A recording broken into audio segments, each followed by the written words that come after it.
The PGA Tour making its big return since the start of the coronavirus. The Charles Schwab Challenge kicks off tomorrow. Spectator-free in Fort Worth, Texas. Joining us now, PGA Tour Commissioner Jay Monahan. I know you, Jay. I've been in your presence, played with you. You need broad shoulders. The entire country and sporting world is watching how this goes and precautions that you're taking to make sure that it can be done. And all of us, I think, I speak honestly for all sports fans, we want this to work, and we need this to happen. You good with this? We are good. We are excited. We are confident, and our players are ready. They've certainly been eager. But, Joe, it's hard to believe that on the PGA Tour we've only played one round of golf since I left the three of you on March 9th. And since we left here on Friday, the Players' Championship, a ton of work has gone into resetting our schedule, thinking through eligibility across our tours, and then obviously developing a health and safety program and protocol. And that began last week. Players, a vast majority of them are already on site in Fort Worth, have gone through the testing, and it's going exceedingly well. I want to talk about that, but as a golf fan, I just want to talk about what's going to happen down there. So, except for the Players' Tournament, there are more tour winners, guys that have won a tournament than in any other tournament, I think. So there's only, 40 guys that could be first-time winners out of the 147 or something, right? Exactly right. We got the top 5 in the world, 16 of the top 20 in the world, virtually all the top 30 coming into this in the FedEx Cup, and one of the only times we've ever had 100 winners in a field. So players have been away, but they've been eager to return. We've got, a stacked field at Colonial Country Club, and players started coming in over the weekend to prepare not only for this week, but for a great run that'll take us through the end of the FedEx Cup playoffs here. 14 tournaments over the course of 13 weeks.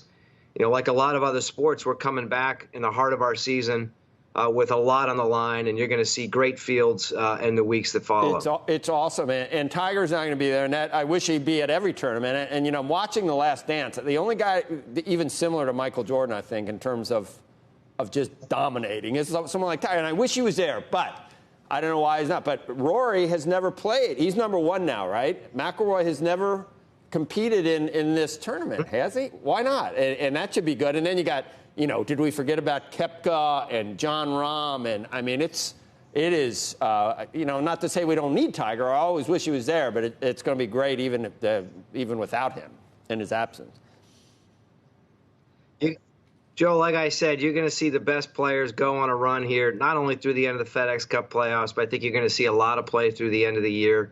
We're excited to see Tiger back alongside this unbelievable field. And it's really a great moment for our sport because as we've worked through this pandemic, a lot of golf courses have been open. And today you got 50 states, 95+% of golf courses opening. Now to see the world's best players at a time where it's the heart of the golf season, I think is a really good thing for our industry. And I know our players are excited to inspire the game and to make a great contribution to the game and to people's well-being. You guys have covered this really well as you've talked about the return of sports, and we're honored to be in a position to be one of the first.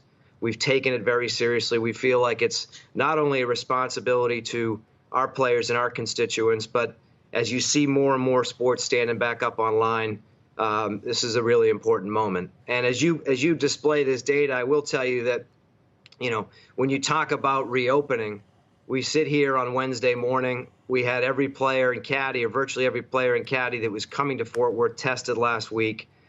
PGA Tour players that are on site this week, we've had 481 that have been tested through our Sanford Health Lab. And to date, we don't have any positive tests. So we're invited guests in every community where we play, and to come in and to know that our small bubble is tested negative, I think really puts us in a good position as we walk into this week and as we move from market to market, including going to Hilton Head for the RBC Heritage next week and Travelers the following week.